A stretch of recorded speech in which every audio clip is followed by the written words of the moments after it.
Nirmala Sitharaman ji. Item number 1. Item number 1. Sir, with your permission, I rise to lay on the table a copy each of the following papers, Hindi and English versions, under Article 281 of the Constitution, Report for 2026 to 2031, Volume 1, Main Report of the 16th Finance Commission. 2. Report for 2026-2031, Volume 2, Annexures of the 16th Finance Commission. Number 3, explanatory memorandum as to the action taken on the recommendations contained in the above report. Item number 2, माननीय वित्त मंत्री Nirmala Sitharaman ji.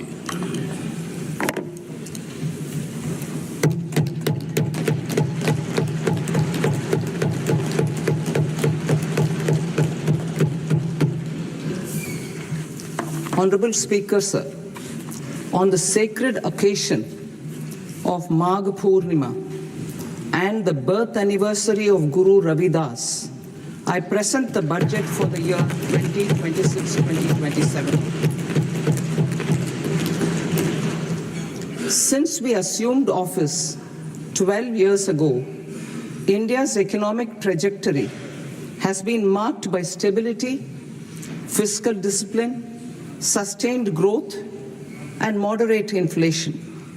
This is the result of conscious choices we have made, even in times heightened uncertainty and disruption.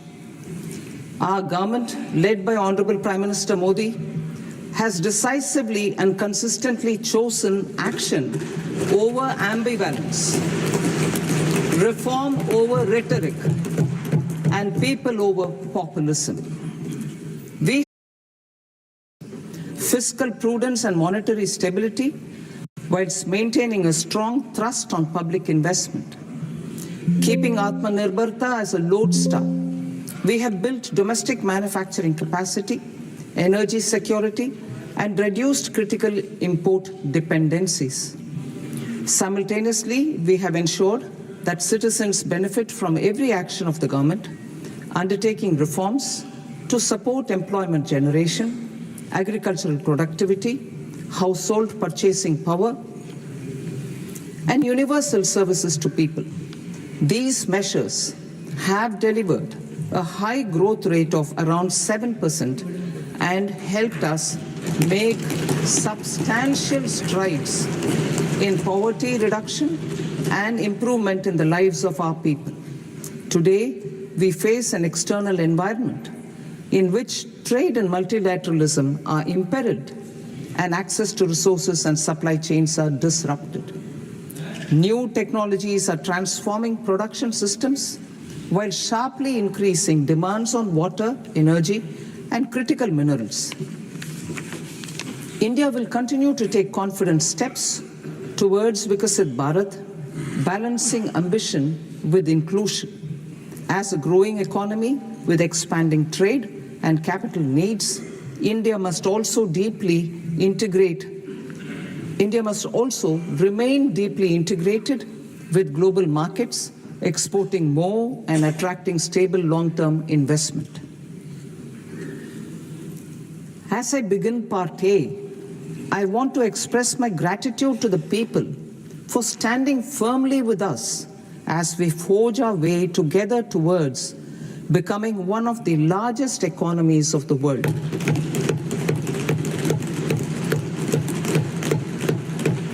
Our aim is to transform aspiration into achievement and potential into performance as we ensure that the dividends of growth reach every farmer, the scheduled caste, the scheduled tribes, the nomads, the youth, the poor, and the women.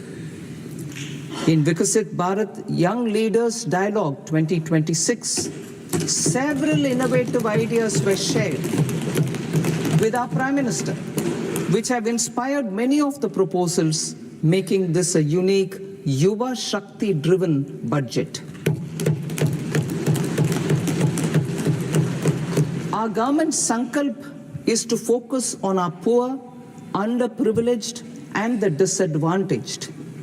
To deliver on this sankalp, and given that this is the first budget prepared in Kartavya Bhavan, we are inspired by three Kartavya.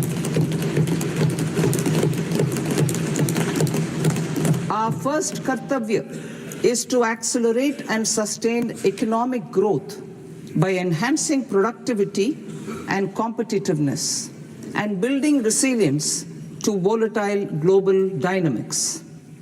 Our second Kartavya is to fulfill aspirations of our people and build their capacity, making them strong partners in India's path to prosperity. Our third Kartavya, aligned with our vision of Sabka Saath, Sabka Vikas, is to ensure that every family, community, region, and sector has access to resources, amenities, and opportunities for meaningful participation. This threefold approach requires a supportive ecosystem. The first requirement is to sustain the momentum of structural reforms, continuous, adaptive, and forward-looking. Second, a robust and resilient financial sector is central to mobilizing savings, allocating capital efficiently, and managing risks. Third, cutting-edge technologies, including AI applications, can serve us as force multipliers for better governance. Reform Express. Our government has undertaken comprehensive reforms towards creating employment, boosting productivity, and accelerating growth. After the Prime Minister's announcement on Independence Day in 2025, over 350 reforms have been rolled out. This includes GST simplification, notification of labor codes, and rationalization of mandatory quality control orders. High-level committees have been formed, and in parallel, the central government is working with the state governments on deregulation and reducing compliance requirements. The Reform Express is well on its way and will maintain its momentum to help us fulfill our Kartavya. I now move to specific proposals. Under our first Kartavya, to accelerate and sustain economic growth, I propose interventions in 6 areas. 1. Scaling up manufacturing in 7 strategic and frontier sectors. 2. Rejuvenating legacy industrial sectors. 3. Creating champion MSMEs. 4. Delivering a powerful push for infrastructure. 5. Ensuring long-term security and stability. And 6. Developing city economic regions. Scaling up of manufacturing in 7 strategic and frontier sectors. Biopharma Shakti, meaning biopharma strategy for health advancement through knowledge, technology, and innovation. India's disease burden is observed to be shifting towards non-communicable diseases like diabetes, cancer, and autoimmune disorders. Biologic medicines are key to longevity and quality of life at affordable costs. To develop India as a global biopharma manufacturing hub,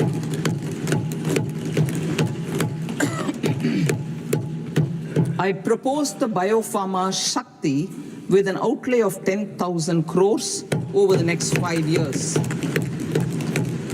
This will build the ecosystem for domestic production of biologics and biosimilars. The strategy will include a biopharma-focused network with 3 new national institutes of pharmaceutical education and research, popularly known as NIPERS, and upgrading 7 existing ones, It will also create a network of 1,000 accredited India clinical trials sites. We propose to strengthen the Central Drug Standard Control Organization to meet global standards and approved timeframes through and approval timeframes through a dedicated scientific review cadre and specialists. India's Semiconductor Mission 1.0 expanded India's semiconductor sector capabilities. Building on this, we will launch ISM 2.0 to produce equipment and materials, design full-stack Indian IP, and fortify supply chains. We will also focus on industry-led research and training centers to develop technology and skilled workforce. The Electronics Components Manufacturing Scheme launched in April 2025 with an outlay of 22,919 crores already has investment commitments at double the targets. We propose to increase the outlay to 40,000 crores to capitalize on this momentum.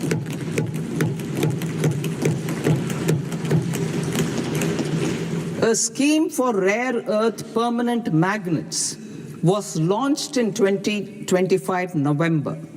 We now propose to support the mineral-rich states of Odisha, Kerala, Andhra Pradesh, and Tamil Nadu to establish dedicated rare earth corridors to promote mining, processing, research, and manufacturing. To enhance domestic chemical production and reduction import dependency and reduce import dependency, we will launch a scheme to support states in establishing 3 dedicated chemical parks through challenge route on a cluster-based plug-and-play model. Strong capital goods.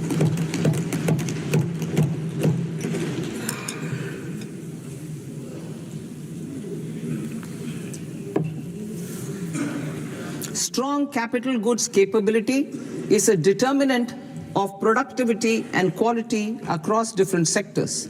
Towards building this capacity, I propose the following.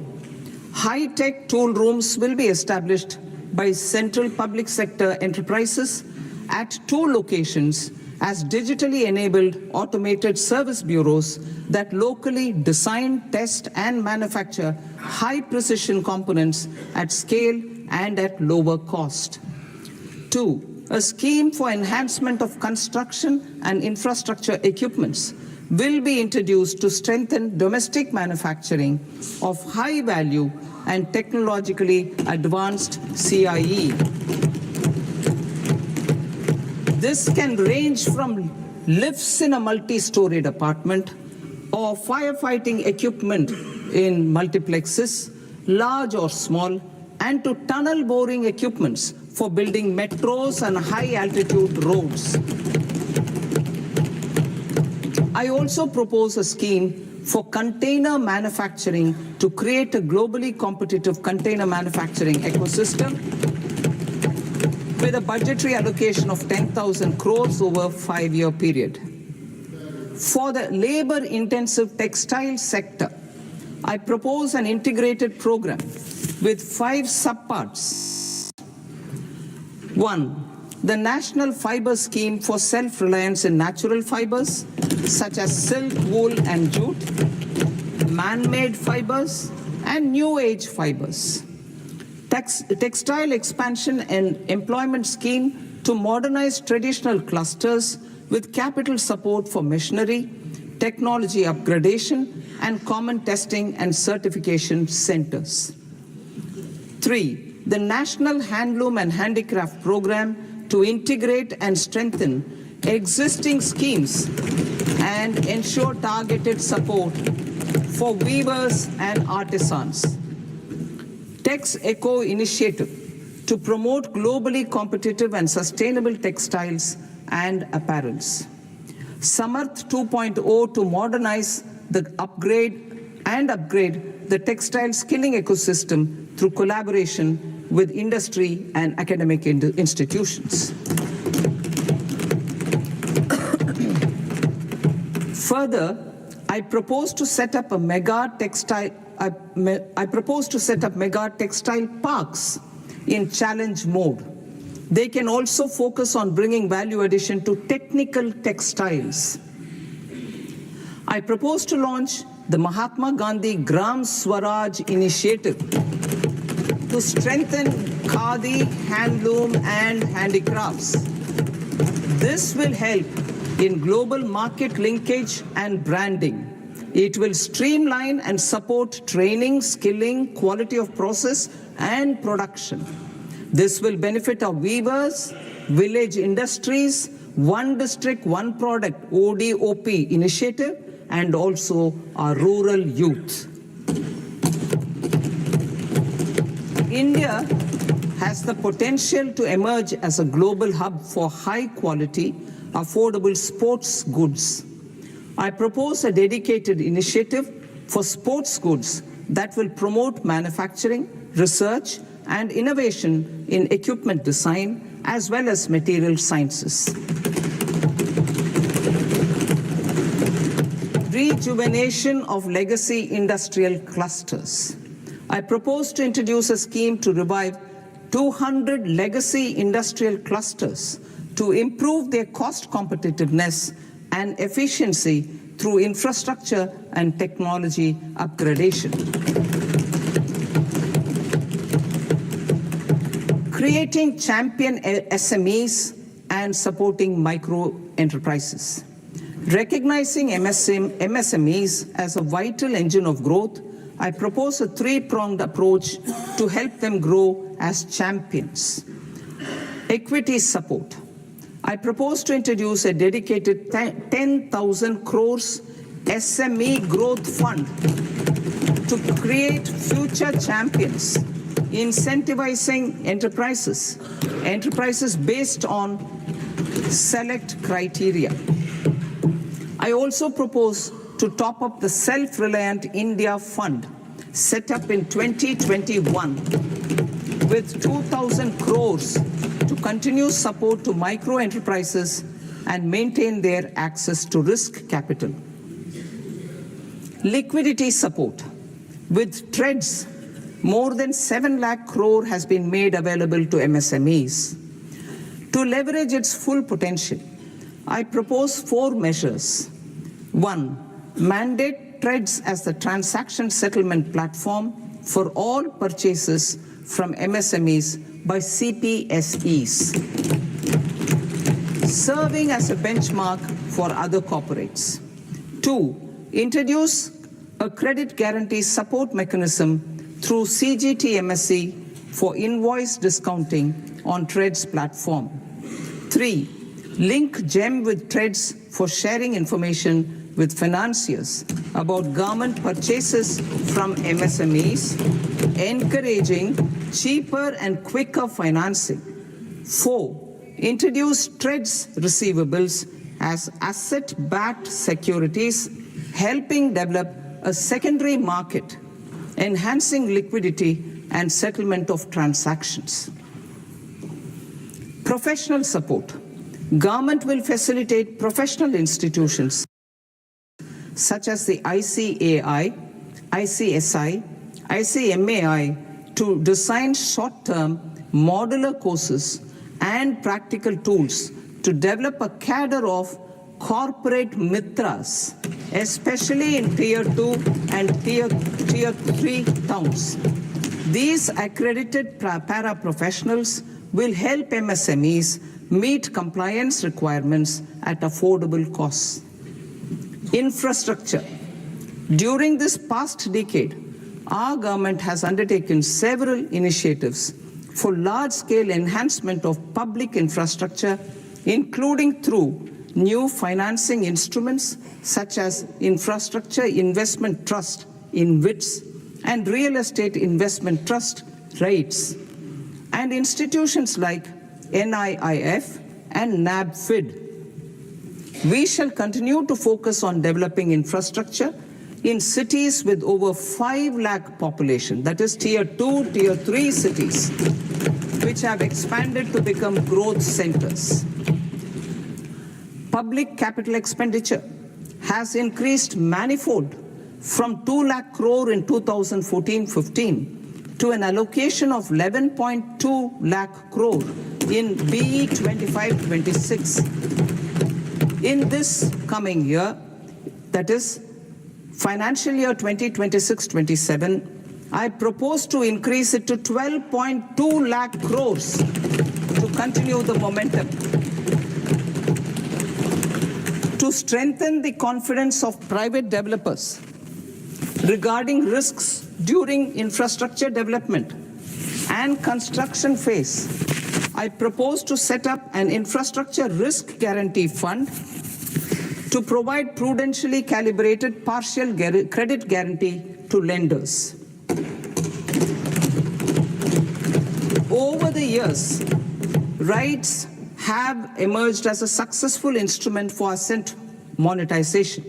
I propose to accelerate recycling of significant real estate assets of the CPSEs through the setting up of dedicated rights.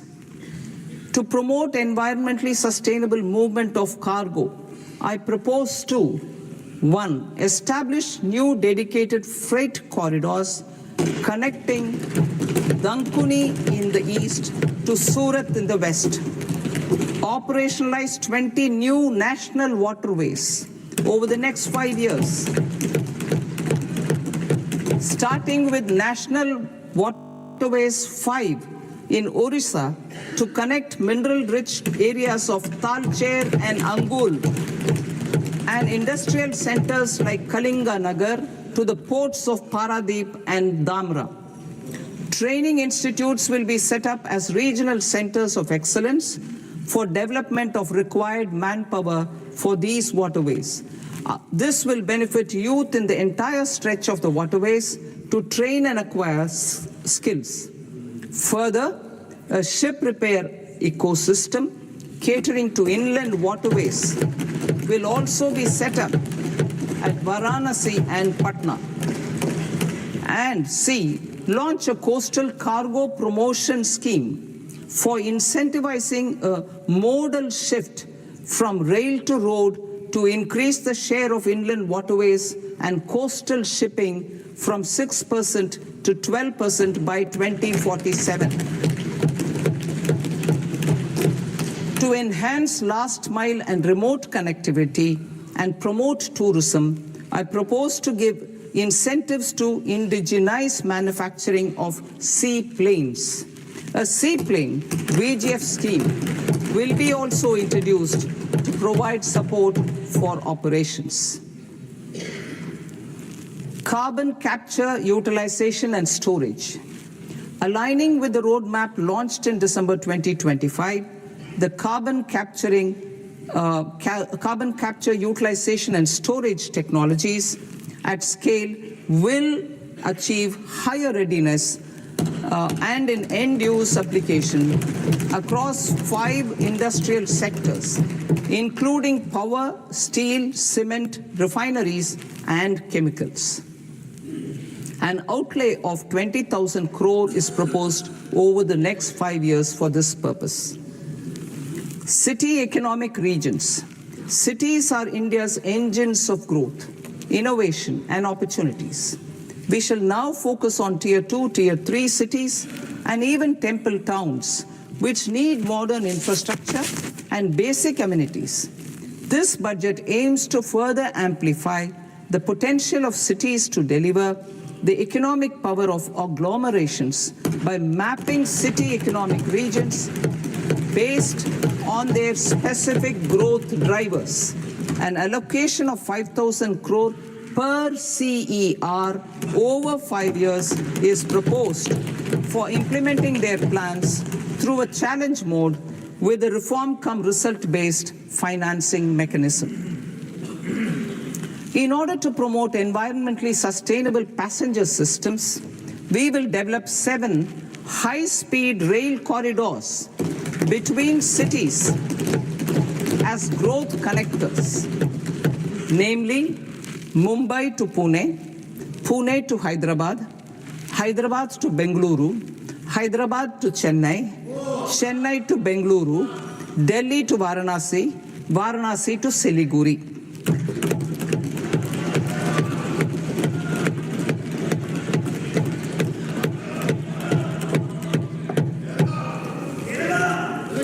Financial sector.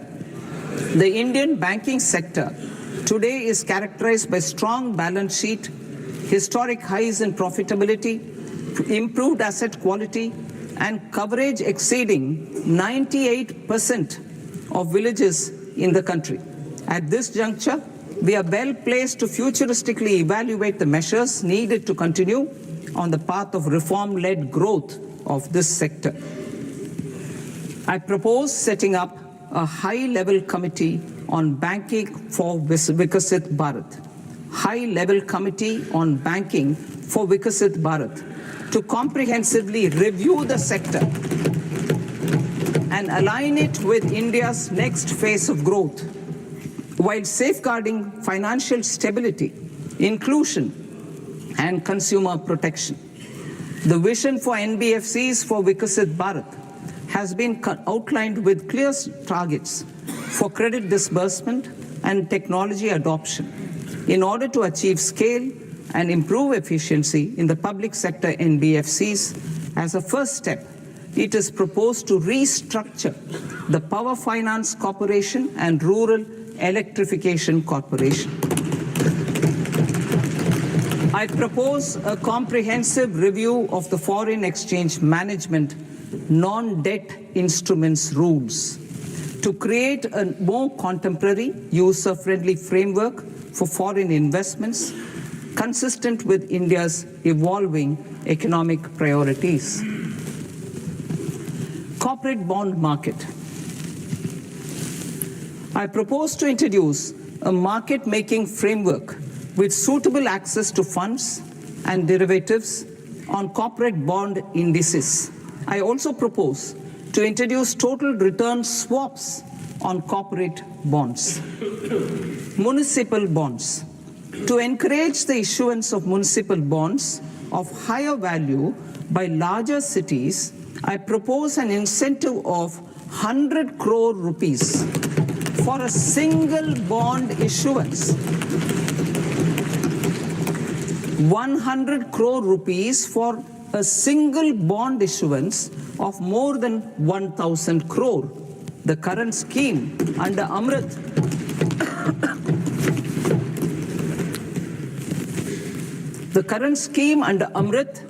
which incentivizes issuances up to 200 crores only, will also continue to support smaller and medium towns. That will also continue to support the smaller and medium towns. Ease of doing business. Individual persons resident outside India, PROI, will be permitted to invest in equity instruments of listed Indian companies through the Portfolio Investment Scheme.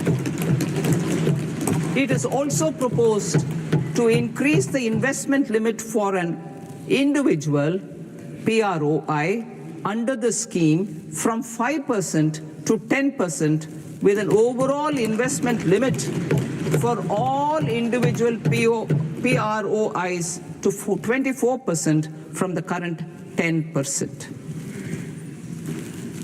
Emerging technologies including AI. 21st century is technology-driven. Adoption of technology is for the benefit of all people. Farmers in the field, women in STEM, youth keen to upskill, and Divyangjan to access newer opportunities. The government has taken several steps to support new technologies through AI Mission, National Quantum Mission, Anusandhan National Research Fund, and Research and Development and Innovation Fund. Our second kartavya is to fulfill aspirations and build capacities. Close to 25 crore individuals have come out of multi-dimensional poverty through a decade of our government's sustained and reform-oriented efforts.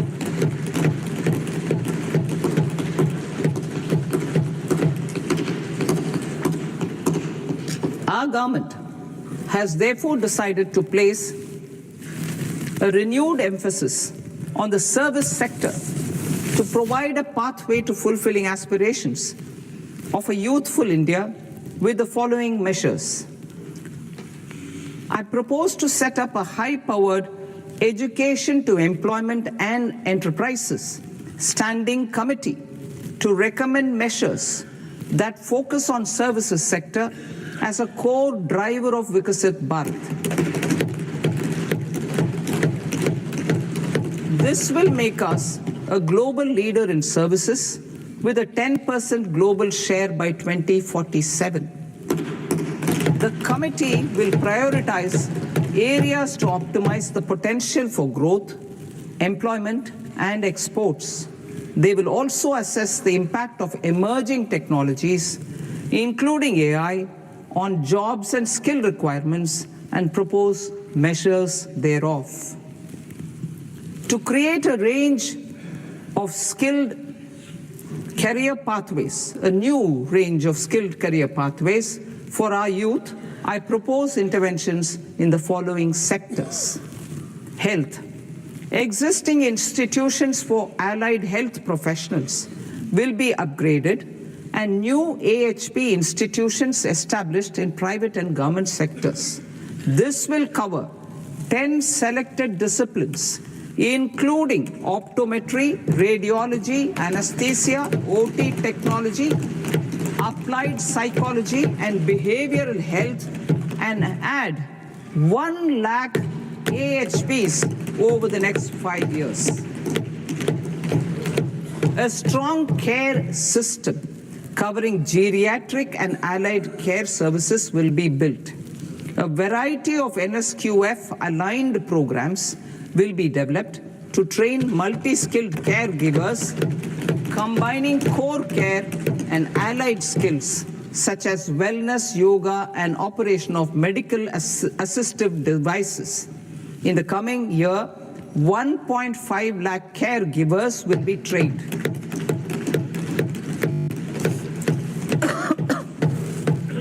Hubs for medical value tourism.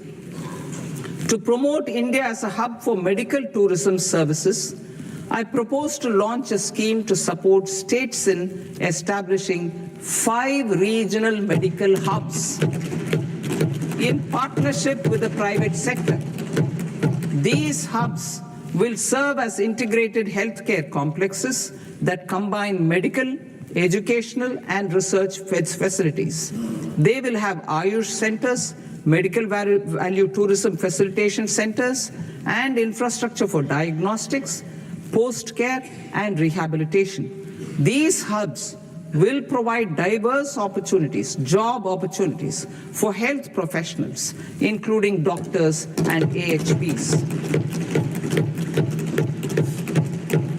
Ancient Indian yoga, already respected in several parts of the world, was given a mass global recognition when Honorable Prime Minister took it to the UN. Post-COVID, Ayurveda gained a similar global acceptance and recognition. Exporting quality Ayurveda products helps farmers who grow the herbs and youth who process the products. To meet growing global demand, a few more steps are being taken. I propose to 1.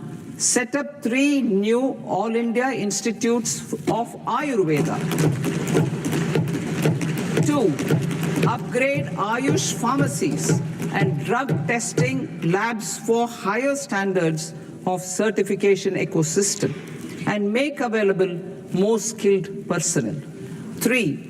Upgrade the WHO Global Traditional Medicine Center in Jamnagar to bolster evidence-based research, training, and awareness for traditional medicine. Animal husbandry. Livestock contributes to close to 16% of farm income, including of poor and marginal households. To scale up availability of veterinary professionals by more than 20,000, I propose to roll out a loan-linked capital subsidy support scheme for establishment of veterinary and para-veterinary colleges, veterinary hospitals, diagnostic laboratories, and breeding facilities in private sector. Collaboration between Indian and foreign institutions will also be facilitated. Orange economy. India's animation, visual effects, gaming and comics sector, AVGC sector, is a growing industry projected to require 2 million professionals by 2030. I propose to support the Indian Institute of Creative Technologies, Mumbai, in setting up AVGC content creator labs in 15,000 secondary schools all over the country and 500 colleges. The Indian design industry is expanding rapidly, and yet there is a shortage of Indian designers. I propose to establish, through Challenge Route, a new National Institute of Design to boost design education and development in the eastern region of India. Education. Our government will support states through Challenge Route in creating 5 university townships in the vicinity of major industrial and logistics corridors. These planned academic zones will host multiple universities, colleges, and research institutions, skill centers, and residential complexes. In higher education, STEM institutions, prolonged hours of study and laboratory work pose some challenges for girl students. Through VGF, Viability Gap Funding and capital support, one girls' hostel will be established in every district.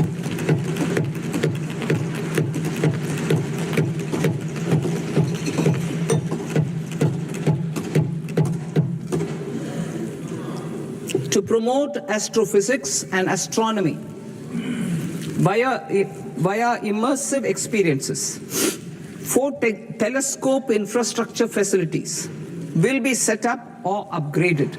The National Large Solar Telescope, the National Large Optical Infrared Telescope, the Himalayan Chandra Telescope, and the Cosmos 2 Planetarium. Tourism.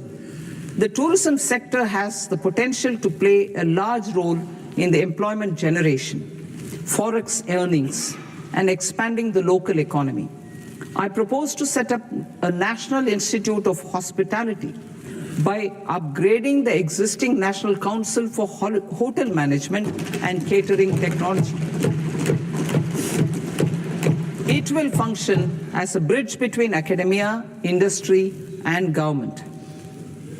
I also propose a pilot scheme for upskilling 10,000 guides in 20 iconic tourist sites through a standardized, high-quality, 12-week training course in hybrid mode in collaboration with the Indian Institute of Management.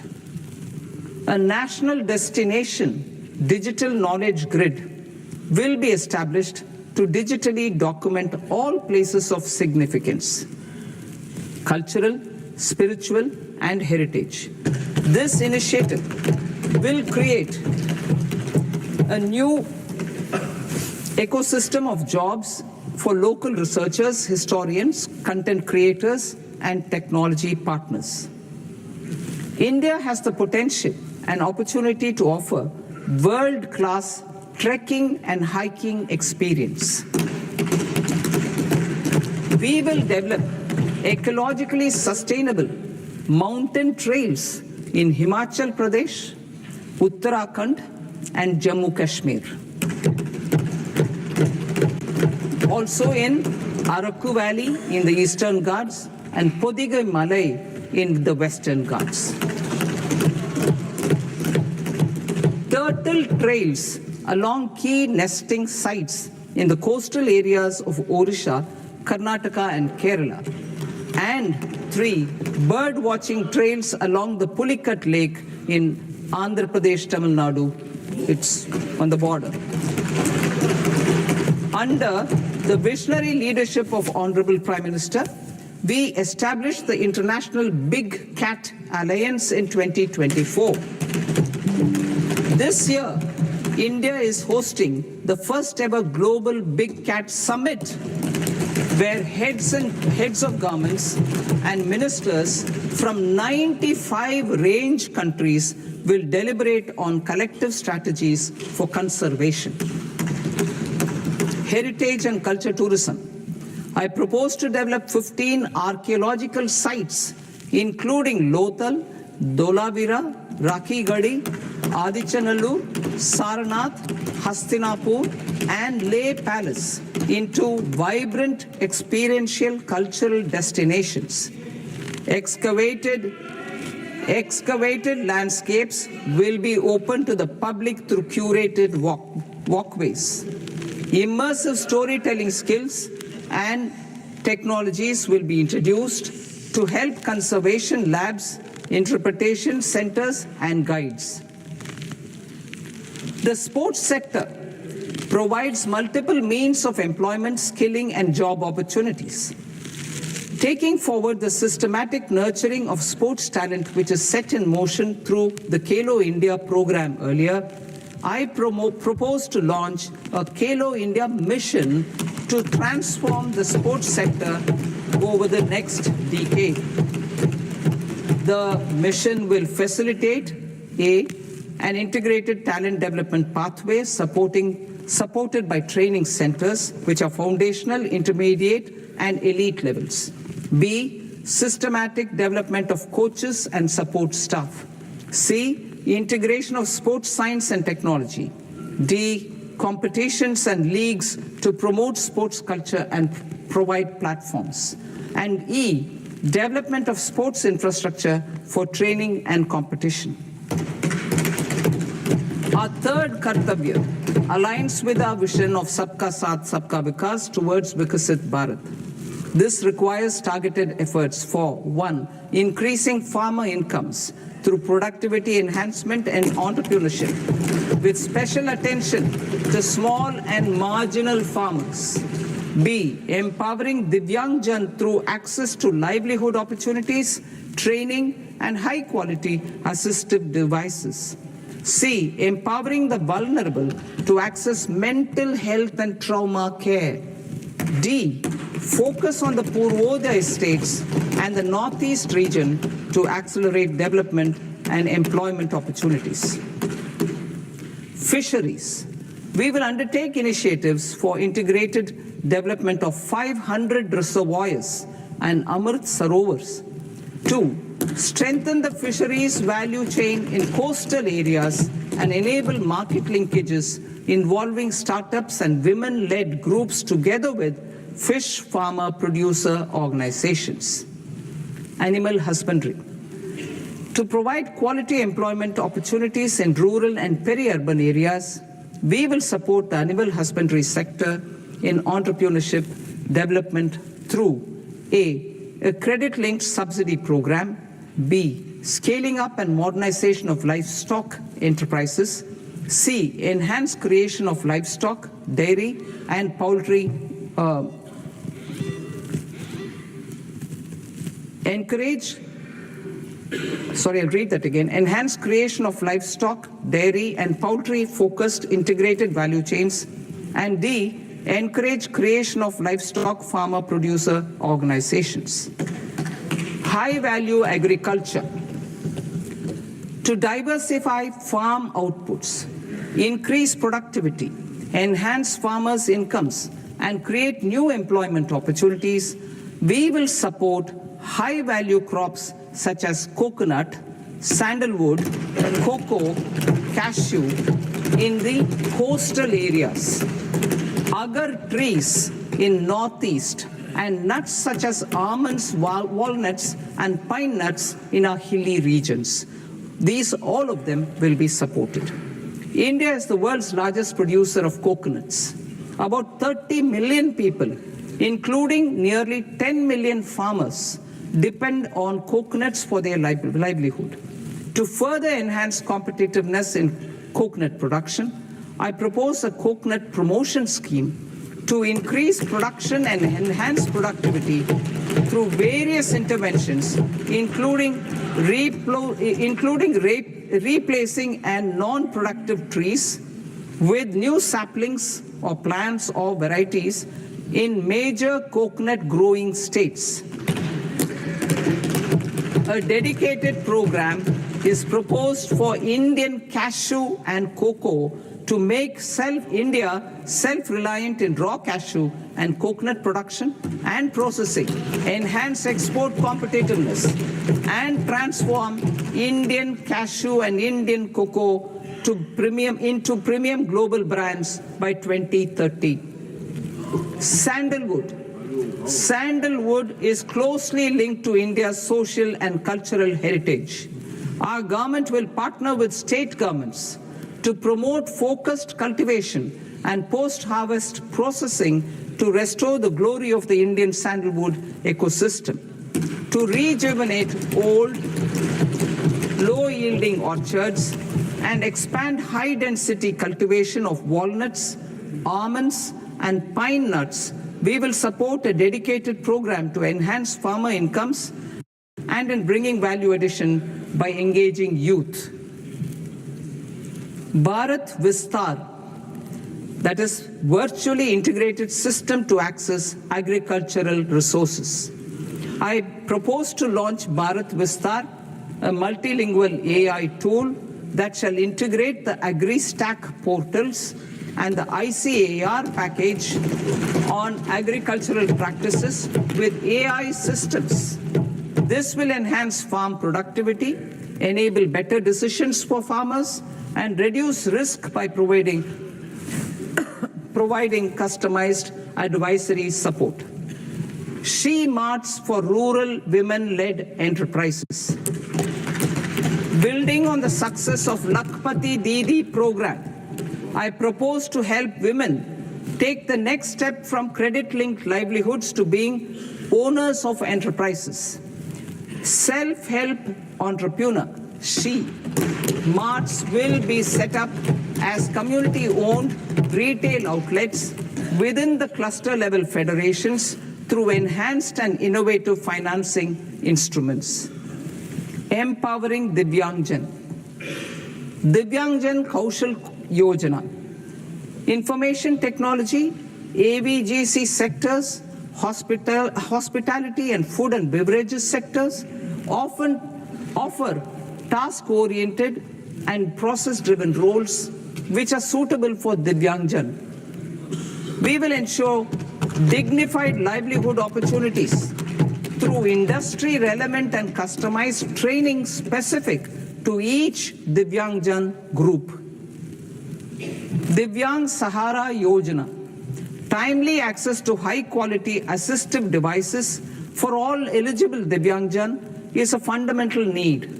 I propose to 1. Support the Artificial Limbs Manufacturing Corporation of India, Alimco, to set up and to scale up production of assistive devices, invest in R&D and AI integration, strengthen PM Divyasha Kendras, and support setting up of assistive technology marts as modern retail style centers where Divyangjan and senior citizens can see, try, and purchase assistive products. Reaffirming our commitment to mental health and trauma care. There are no national institutes for mental health care in North India.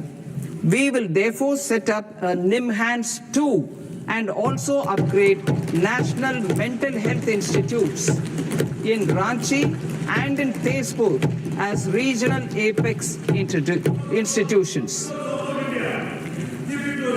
Emergencies expose families, particularly the poor and vulnerable, to unexpected expenditure. We will strengthen and increase these capacities by 50% in district hospitals by establishing emergency and trauma care centers. focus on Purvodaya states and northeastern regions. Purvodaya, I propose the development of an integrated East Coast industrial corridor with a well-connected node at Durgapur, creation of 5 tourism destinations in 5 Purvodaya states, and the provision of 4,000 e-buses. Buddhist sites in northeastern region. The northeastern region is a civilizational confluence of Theravada and Mahayana or Vajrayana traditions. I propose to launch a scheme for development of Buddhist circuits in Arunachal Pradesh, Sikkim, Assam, Manipur, Mizoram, and Tripura. The scheme will cover preservation of temples and monasteries, pilgrimage interpretation centers, connectivity, and pilgrim amenities. 16th Finance Commission. On 17th November 2025, the 16th Finance Commission submitted its report to the President. As mandated under Article 281 of the Constitution, the government is to lay the report along with the explanatory memorandum on the action taken report on the recommendations of the Commission in Parliament, which, Sir, Honourable Speaker, you've allowed me to do at the commencement of this session. The government has accepted the recommendation of the Commission to retain the vertical share of devolution at 41%. As recommended by the Commission, I have provided 1.4 lakh crores of rupees to the states for the year 2026-2027 as Finance Commission grants. These include rural and urban local body and disaster management grants. Fiscal consolidation. Government has been delivering on our fiscal commitments consistently without compromising on social needs. To strive towards accepted standards of fiscal management in Budget 25-26, I had indicated that the central government would target reaching a debt to GDP ratio of 50 plus or minus 1% by 2030-31. In line with this, the debt to GDP ratio is estimated to be 55.6% of GDP in BE 26-27. compared to 56.1% of GDP in RE 25-26. A declining debt to GDP ratio will gradually free up resources for priority sector lending and expenditure by reducing the outgo on interest payments. One of the main operational instruments for debt targeting is the fiscal deficit. I am happy to inform this august House that I fulfilled my commitment made in 2021-2022 to reduce fiscal deficit below 4.5% of GDP by 25-26. In RE 25-26, the fiscal deficit has been estimated at par with BE of 2025-26 at 4.4% of GDP. In line with the new fiscal prudence path of debt consolidation, the fiscal deficit in BE 26-27 is estimated to be 4.3% of the GDP.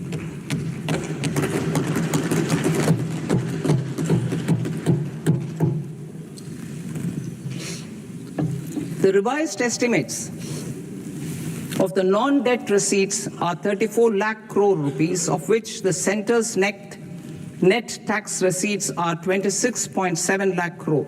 The revised estimate of the total expenditure is 49.6 lakh crore rupees, of which the capital expenditure is about 11 lakh crores. Budget estimates 2026 to 2027. Coming to 26-27, the non-debt receipts and the total expenditure are estimated as 36.5 lakh crore and 53.5 lakh crore respectively. The centre's net tax receipts are estimated at 28.7 lakh crore rupees. To finance the fiscal deficit, the net market borrowings from dated securities are estimated at 11.7 lakh crore rupees. The balance financing is expected to come from small savings and other sources. The gross market borrowings are estimated at 17.2 lakh crore rupees. I'll now move to Part B. Part B, direct taxes.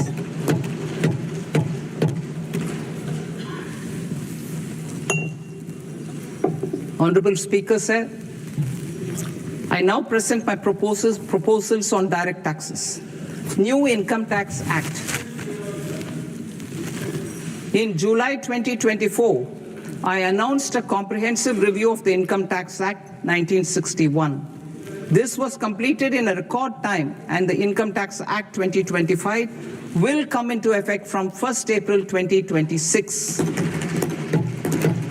The simplified income tax rules and forms will be notified shortly, giving adequate time to taxpayers to acquaint themselves with its requirements.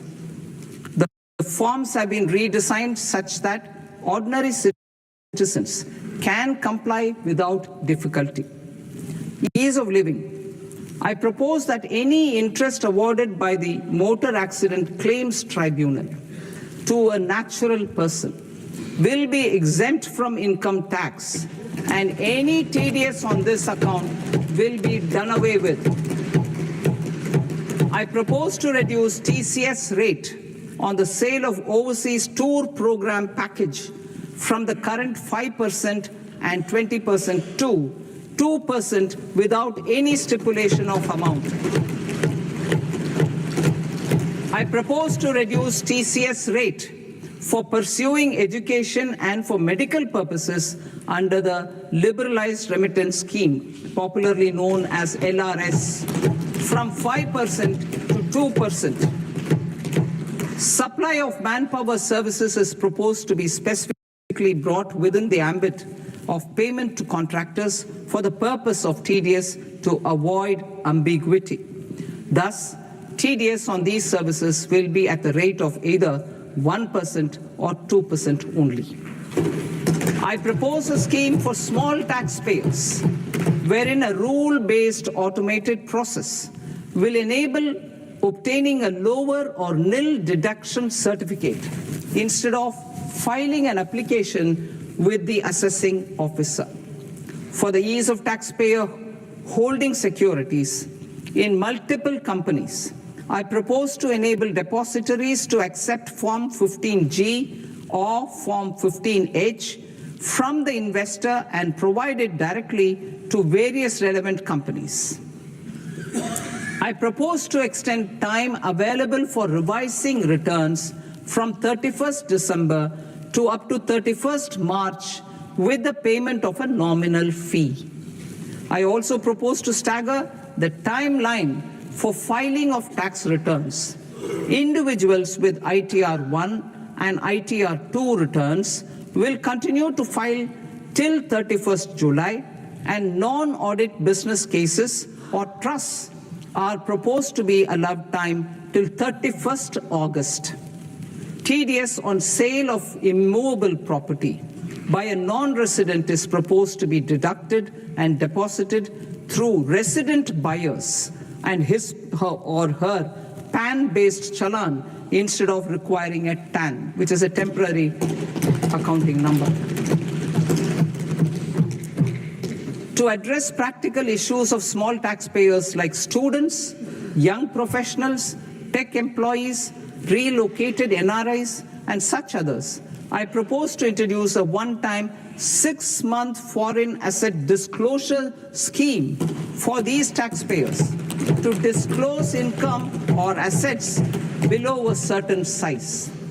This scheme would be applicable for two categories of taxpayers, namely A, who did not disclose their overseas income or assets, and B, who disclosed their overseas income and or paid due tax but could not declare the asset acquired. For category A, the limit of undisclosed income or asset is proposed to be up to 1 crore rupees. They need to pay 30% of fair market value of asset or 30% of undisclosed income as tax and 30% as additional income tax in lieu of penalty and would thereby get immunity from prosecution. For category B, asset value is proposed to be up to 5 crore rupees. Here, immunity from both penalty and prosecution will be available with a payment of fee of 1 lakh rupees. Rationalizing penalty and prosecution. Multiplicity of proceedings are hindrance to the ease of doing business. I propose to integrate assessment and penalty proceedings by way of a common order for both. There will be no interest liability on the taxpayer on the penalty amount for the period of appeal before the first appellate authority, irrespective of the outcome of appeal process. Further, quantum of prepayment is being reduced from 20% to 10% and will continue to be calculated only on core tax demand. As an additional measure for reducing litigation, I propose to allow taxpayers to update their returns even after reassessment proceedings have been initiated and an additional 10% tax rate over and above the rate applicable for the relevant year. The assessing officer will then use only this updated return in his proceedings. There is already a framework for immunity from penalty and prosecution in the cases of underreporting. I propose to apply this framework for immunity to misreporting too. However, in such a case, the taxpayer will need to pay 100% of the tax amount as an additional income tax over and above the tax and interest due. Penalties for certain technical defaults, such as failure to get accounts audited, non-furnishing of transfer pricing audit report, and default in furnishing statement for financial transactions are proposed to be converted into fee.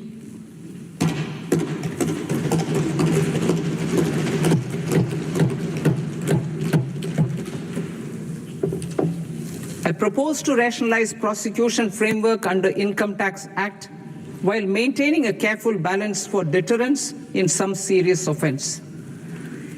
Non-production of books of account and documents and requirement of TDS payment where payment is made in kind are being decriminalized. Further, minor offenses will attract fine only. The remaining prosecutions will be graded commensurate with the quantum of offense. They will entail only simple imprisonment with maximum imprisonment reduced to 2 years and power to courts to convert even those into fines. There is no penalty. There's no penalty presently for non-disclosure of non-immovable foreign assets with aggregate value less than 20 lakh rupees. I propose to also provide them with immunity from prosecution with retrospective effect from 1/10/2024.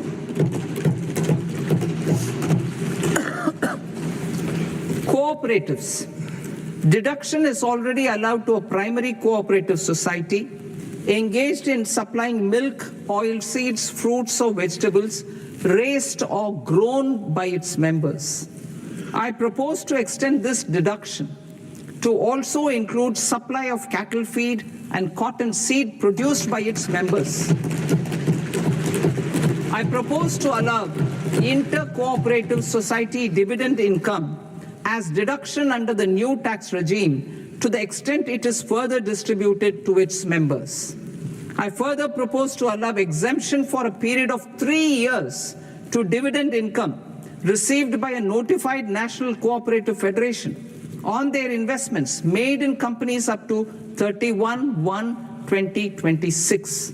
This exemption would be allowed only for dividends further distributed to its member cooperatives. Supporting IT sector as India's growth engine. India is a global leader in software development services, enabled services, knowledge process outsourcing services, and contract R&D services relating to software development. These businesses and their segments are quite interconnected with each other. All these services are proposed to be clubbed under a single category of information technology services with a common safe harbor margin of 15.5% applicable to all. The threshold for availing safe harbor for IT services is being enhanced substantially from 300 crore rupees to 2,000 crore rupees. Safe harbor for IT services shall be approved by an automated rule-driven process without any need for tax officer to examine and accept the application. Once applied by an IT services company, the same safe harbor can be continued for a period of 5 years at a stretch at its choice.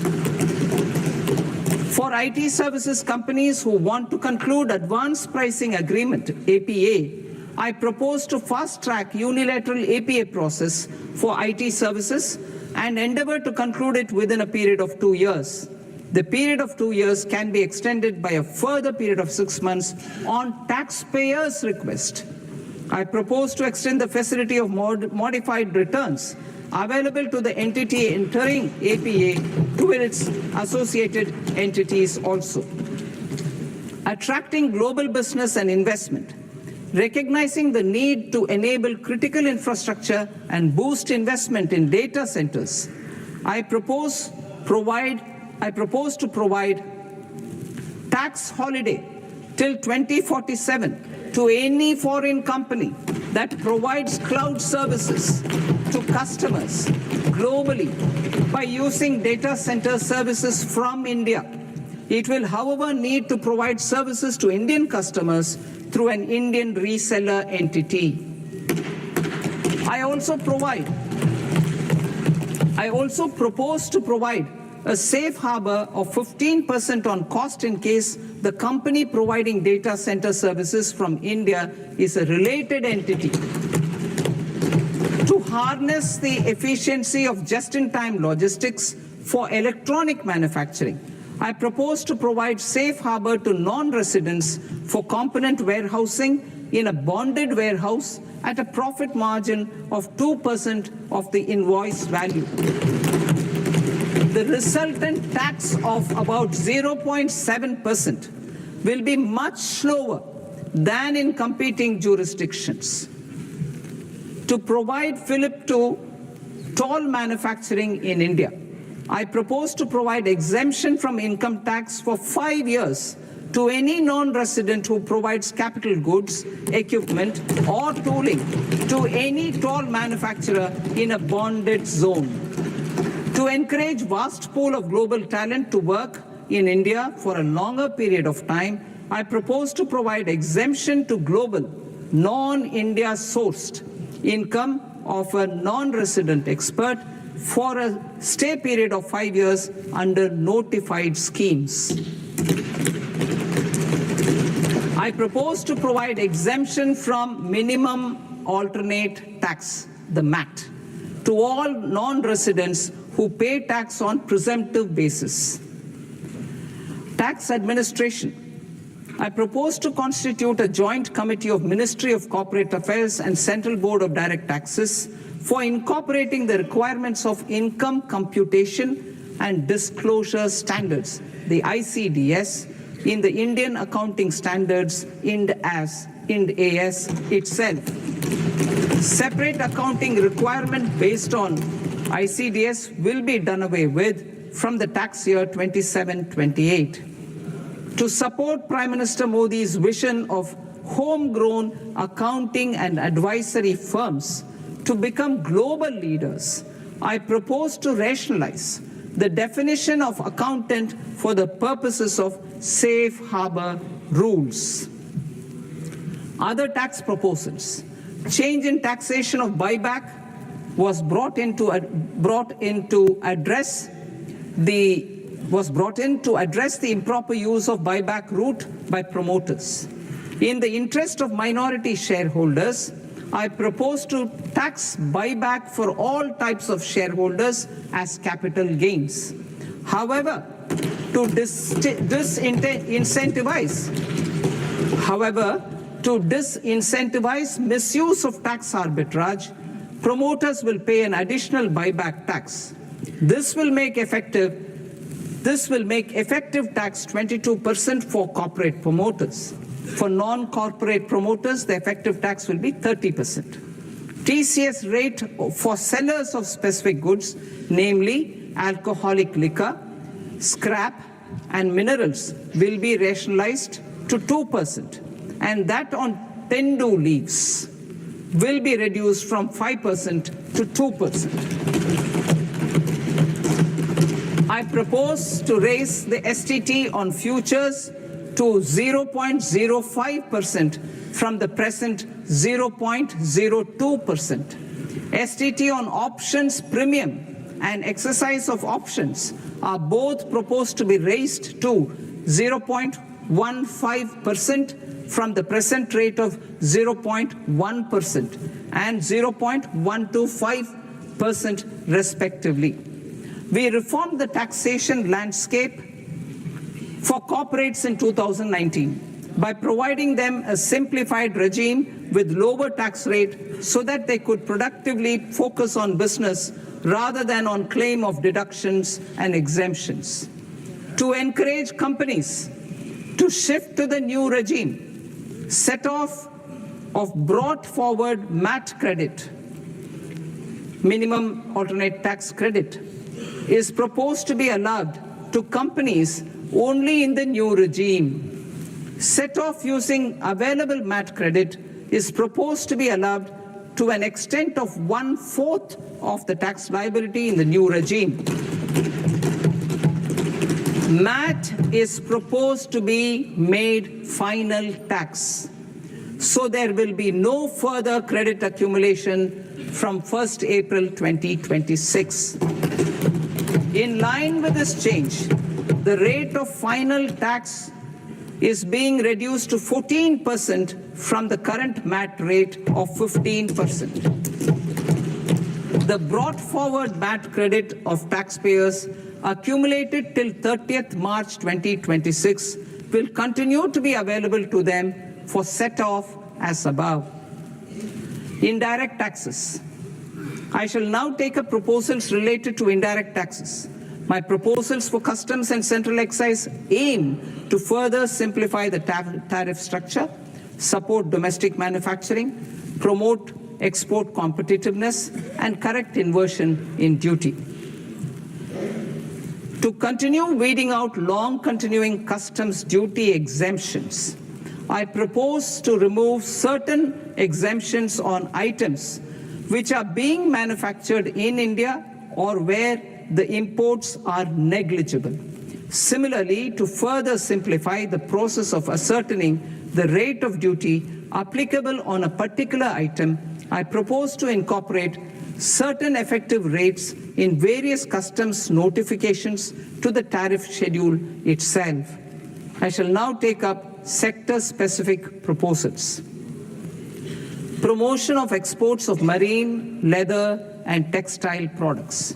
I propose to increase the limit for duty-free imports of specified inputs used for processing seafoods for export from the current 1% to 3% of FOB value of the previous year's export turnover.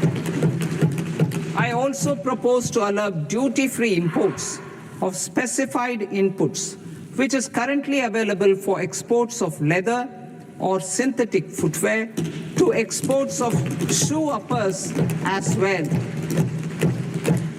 I propose to extend the time period for export of final product from the existing 6 months to 1 year for exporters of leather or textile garments, leather or synthetic footwear, and other leather products.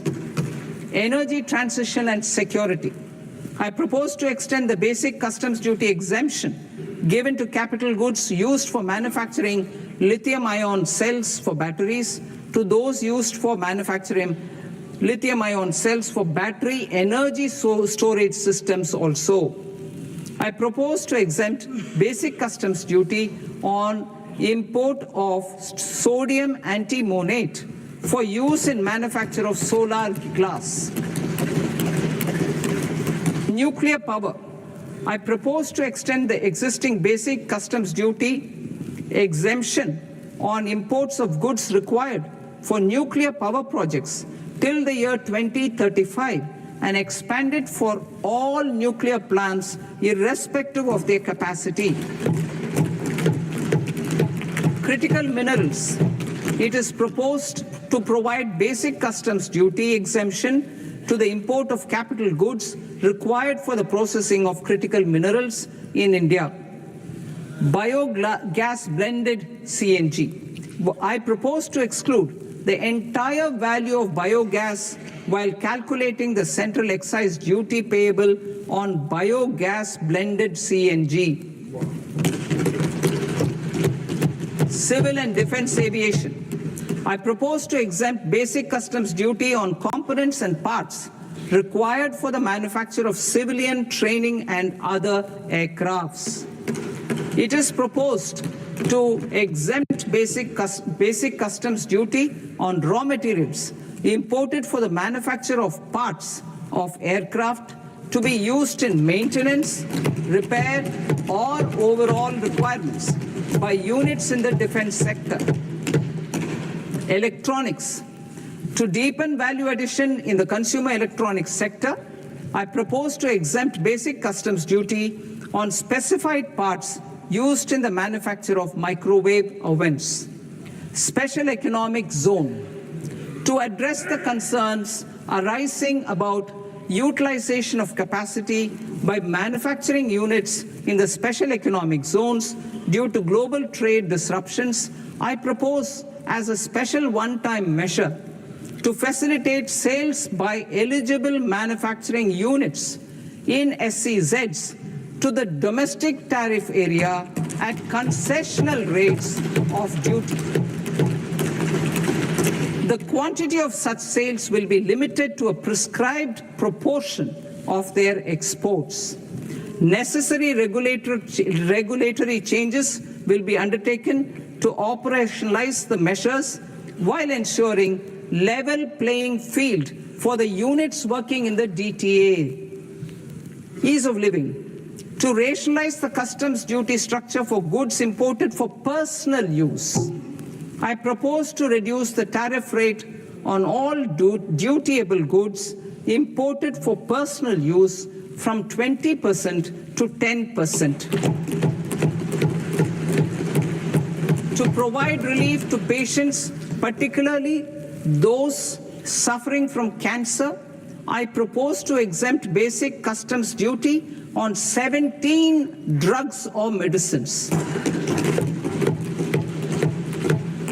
I propose also to add 7 more rare diseases for the purposes of exempting import duties on personal imports of drugs, medicines, and food for special medical purposes used in their treatment. Customs process. India's role and share in the global trade is poised for a major leap in line with our ambition and journey towards Vikasit Bharat. In this regard, I propose many measures for custom processes to have minimal intervention for smoother and faster movement of goods and greater certainty to the trade. Trust-based systems.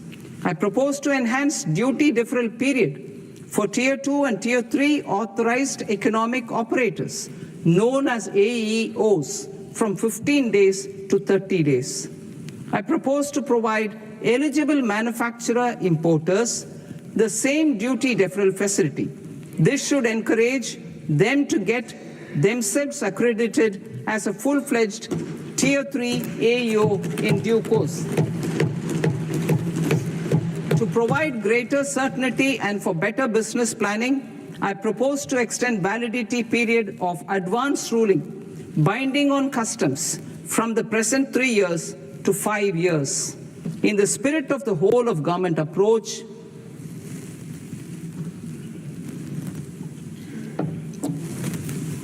government agencies will be encouraged to leverage AEO accreditation for preferential treatment in clearing their cargo. Regular importers with trusted, long-standing supply chains will be recognized in the risk system so that the need for verification of their cargo every time can be minimized. Export cargo using electronic sealing. Export cargo using electronic sealing will be provided through clearance from the factory premises to the ship. For import of goods not needing any compliance, filing of bill of entry by a trusted importer and arrival of goods will automatically notify customs for completing their clearance formalities. This will enable goods to be released immediately on arrival. The customs warehouse framework will be transformed into a warehouse operator-centric system with a self-declarations, electronic tracking, and risk-based audit. These reforms will move away from the current system of officer-dependent approvals and reduce transaction delays and compliance costs. Ease of doing business. Approvals required for cargo clearance from various government agencies will be seamlessly processed through a single and interconnected digital window by the end of the financial year. Processes involved in clearance of food, drugs, plant, and animal and wildlife products, accounting for about 70% of interdicted cargo, will be operationalized on this system by April 2026 itself. For goods not having any compliance requirement, clearance will be done by customs immediately after online registration is completed by the importer, subject to the payment of duty.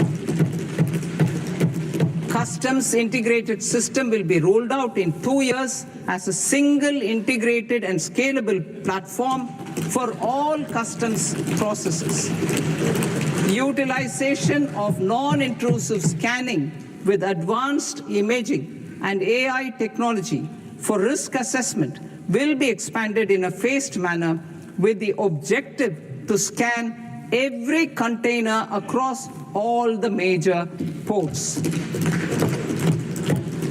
New export opportunities to support Indian fishermen to fully harness the economic value of marine resources beyond our territorial waters. The following measures will be taken. A.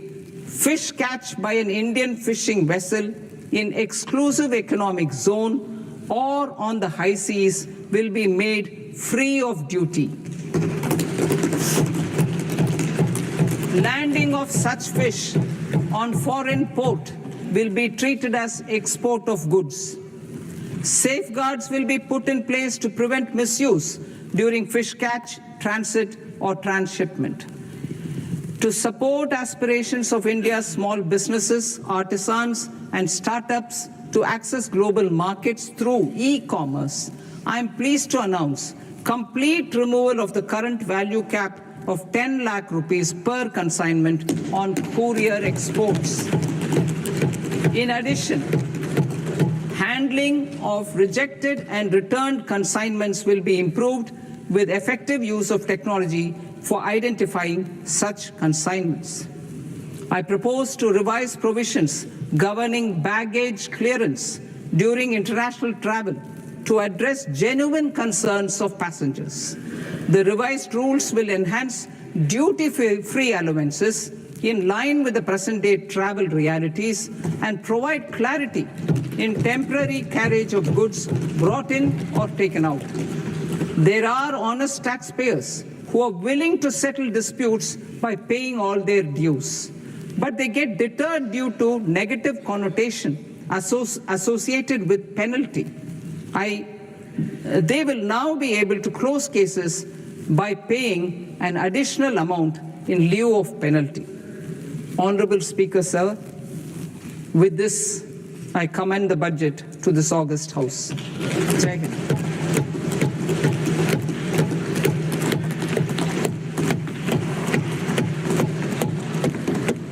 One and a half hours.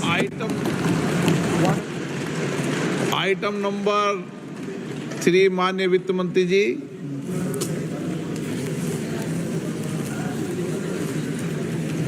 Item number 2, sir. 3।